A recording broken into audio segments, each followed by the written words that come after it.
Buenos días, Magister. Voy a proceder a responder las preguntas al control de lectura que se nos ha planteado. Bueno, como primera pregunta tenemos, al presentar una acción de protección, ¿se requiere mencionar la norma infringida? ¿Es suficiente que el accionante manifieste su sentimiento de injusticia? Pues no es suficiente. El accionante manifieste únicamente su sentimiento de injusticia. Al presentar una acción de protección es fundamental que la persona que interpone la acción identifique de manera específica la norma o derecho constitucional que ha sido vulnerado o infringido. La acción de protección es un mecanismo legal diseñado para proteger derechos constitucionales específicos, no para resolver todas las situaciones que puedan parecer injustas. Además, los sentimientos de injusticia son subjetivos y pueden variar de una persona a otra. La ley requiere un marco objetivo y para ello se debe establecer una relación clara entre el acto y la omisión y la violación de una norma en específico. Bueno, ahora pasemos con la segunda pregunta. Es, ¿cómo se realizan los procesos de selección y revisión de la Corte Constitucional? Pues bien, la selección y revisión de casos en la Corte Constitucional del Ecuador se realiza a través de un proceso riguroso que tiene como objetivo asegurar que solo se revisen aquellos casos que impliquen temas de relevancia constitucional o en los que se perciba una posible vulneración de los derechos constitucionales. El proceso de selección y revisión generalmente incluye los siguientes pasos. El primero sería la recepción y admisibilidad. Cuando se presenta un caso ante la Corte Constitucional, primero debe pasar por una fase de admisibilidad.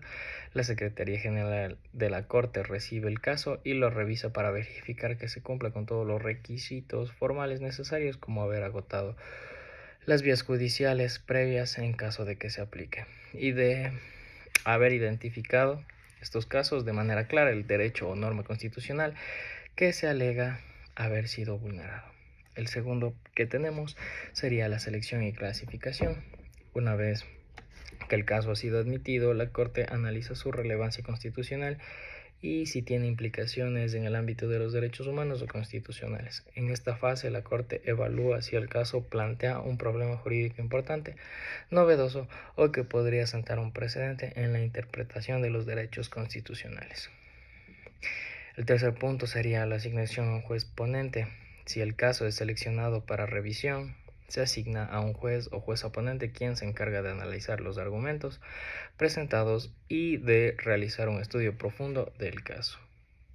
El juez ponente, a su vez, tiene la facultad de convocar audiencias públicas para solicitar una información adicional. ¿Qué quiere decir esto? Que realice cualquier diligencia necesaria para resolver el caso. La deliberación y votación en pleno. Una vez que el juez ponente presenta el proyecto de resolución, el caso pasa a la revisión y deliberación del Pleno de la Corte Constitucional, donde los jueces analizan el proyecto, discuten los argumentos y finalmente emiten una decisión mediante votación. El último punto sería la publicación y ejecución de la sentencia. La resolución final de la Corte Constitucional se publica y tiene carácter vinculante. Todas las autoridades, tanto en el caso específico como en aquellos de similar naturaleza, las decisiones de la Corte no solo buscan resolver el caso en particular, sino también establecer precedentes que contribuyan a la correcta interpretación de los derechos constitucionales en el Ecuador. Este proceso garantiza que las decisiones de la Corte Constitucional estén fundamentadas, se ajusten a las necesidades del sistema constitucional y perseveren los derechos fundamentales de manera justa y equitativa. La tercera pregunta nos dice, las garantías jurisdiccionales están dirigidas a tres tipos de derechos: los derechos constitucionales, los derechos reconocidos en instrumentos internacionales y los derechos derivados de la dignidad humana. Explique. Pues bien, las garantías constitucionales jurisdiccionales en el marco constitucional ecuatoriano están diseñadas para proteger tres tipos de derechos fundamentales. Estos son los derechos constitucionales, los derechos reconocidos en instrumentos internacionales y los derechos derivados de la dignidad humana. Veamos cómo se define a cada uno y cómo se interrelacionan dentro del sistema de protección del derecho del Ecuador.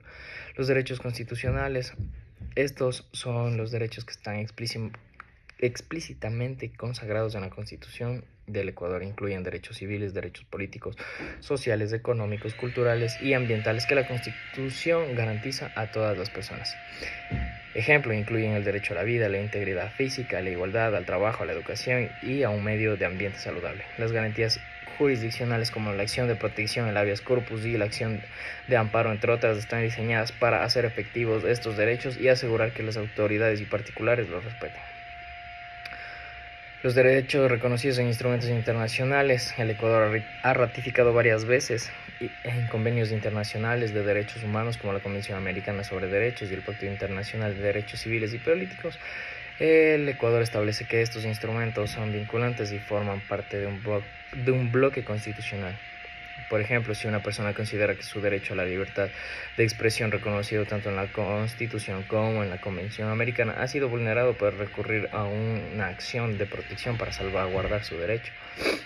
Los derechos derivados de la dignidad humana, pues la dignidad humana es el fundamento de los derechos humanos y se considera un valor supremo dentro de la Constitución ecuatoriana. Esto implica que incluso si un derecho específico no está explícitamente en la Constitución o en un tratado, pues cualquier derecho que se derive de la dignidad humana puede ser definido mediante garantías jurisdiccionales. Un ejemplo podría ser el derecho a morir con dignidad, un derecho que emana directamente de la dignidad humana, pues esto es protegido en las situaciones en las que las leyes y el marco constitucional no sean completamente explícitos. Ahora hablaría de la interrelación de los tres tipos de derechos en las garantías jurisdiccionales, pues las garantías jurisdiccionales en Ecuador, como la acción de protección, el habeas corpus y la acción extraordinaria de protección, están diseñados para proteger estos tres tipos de derechos. La Corte Constitucional es la encargada de interpretar y aplicar estas garantías en casos concretos, asegurando que cualquier derecho privado de la dignidad humana, la Constitución o los instrumentos internacionales se respete y se protege efectivamente.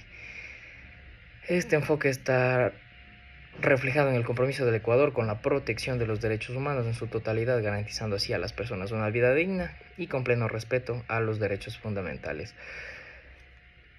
Eso sería la tercera pregunta. Ahora vamos a la cuarta pregunta. Nos dice, para la protección del derecho a la consulta prelegislativa, ¿qué acción debe ejercer y cuál es el procedimiento? Pues para proteger el derecho a la consulta prelegislativa en Ecuador, los colectivos o personas afectadas pueden ejercer una acción de protección, la cual es una garantía jurisdiccional establecida en la Constitución para resguardar derechos constitucionales específicos, incluidos aquellos relacionados con la participación y consulta.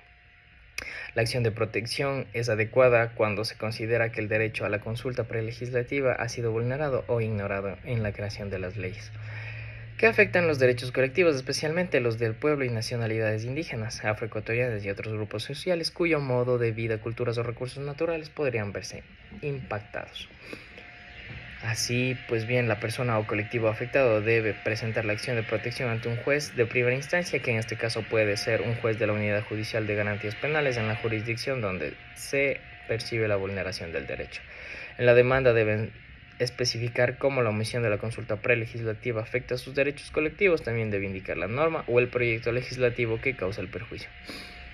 La admisión y la audiencia son puntos claves. Una vez presentada, el juez revisa la admisibilidad de la acción y, si se cumplen los requisitos, convoca a una audiencia pública. Este paso es clave, ya que la audiencia permite que las partes presenten sus argumentos y pruebas. En la audiencia, el colectivo o individuo afectado puede exponer la falta de consulta prelegislativa, mostrando así cómo la omisión ha sido impactada por sus derechos. La valoración de las pruebas, ambas partes, la parte demandada y la entidad responsable de la consulta, que suele ser la Asamblea Nacional o el organismo encargado, presentan pruebas. Estas pueden incluir documentos, informes periciales o testimonios que explican cómo la falta de consulta ha impactado a los afectados. El juez evalúa si existió realmente una afectación a los derechos y si la consulta fue omitida de forma arbitraria o negligente. Pues de aquí se da una sentencia y se pasa por una revisión por la Corte Constitucional. La importancia de la consulta prelegislativa y la acción de protección, pues es esencial para garantizar la participación de los colectivos afectados y para respetar su derecho a decidir sobre temas que impactan sus modos de vida, cultura y territorios. La acción de protección se convierte en el medio adecuado para defender este derecho, fortaleciendo la democracia participativa y protegiendo la diversidad cultural del país. Ahora vamos con la última pregunta. Para garantizar el cumplimiento de los derechos se requiere determinar acciones positivas y negativas para el Estado. Explique. Pues bien, para garantizar el cumplimiento de los derechos, el Estado debe asumir acciones positivas y negativas. Estas acciones representan las dos formas fundamentales de intervención estatal. Una obliga al Estado a actuar y proporcionar condiciones que permitan el ejercicio efectivo de derechos, mientras que la otra exige abstenerse de acciones que puedan violarlos o restringirlos. Este enfoque asegura que los derechos no solo existan en la legislación, sino que sean efectivos en la práctica. Ahora, las acciones positivas del Estado son aquellas en las que el Estado debe tomar medidas concretas para asegurar que los derechos se cumplan efectivamente. Estas acciones pueden implicar la provisión de servicios, recursos, políticas y programas que generen las condiciones para el ejercicio de los derechos. Los ejemplos de acciones positivas incluyen la salud y la educación, los programas de vivienda y alimentación y la protección social y laboral.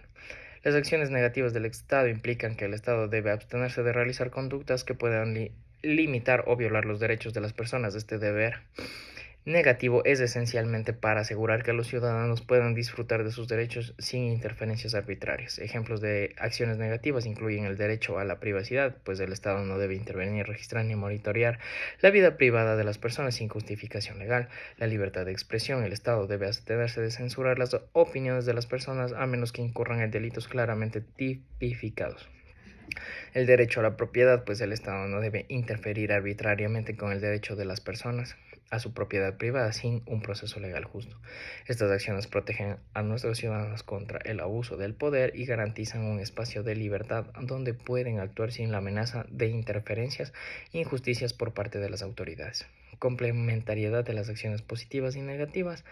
Esto es, son complementarias las acciones y esenciales para garantizar el pleno disfrute del derecho. Las acciones positivas permiten crear un entorno propicio y equitativo donde todos pueden ejercer derechos, mientras que las acciones negativas establecen un límite claro para evitar la intromisión estatal en la vida y libertad de los ciudadanos.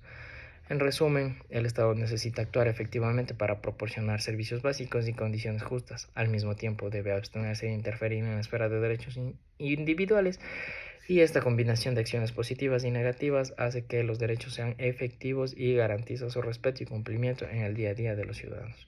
Esto sería todo en cuanto al control de lectura. Muchas gracias.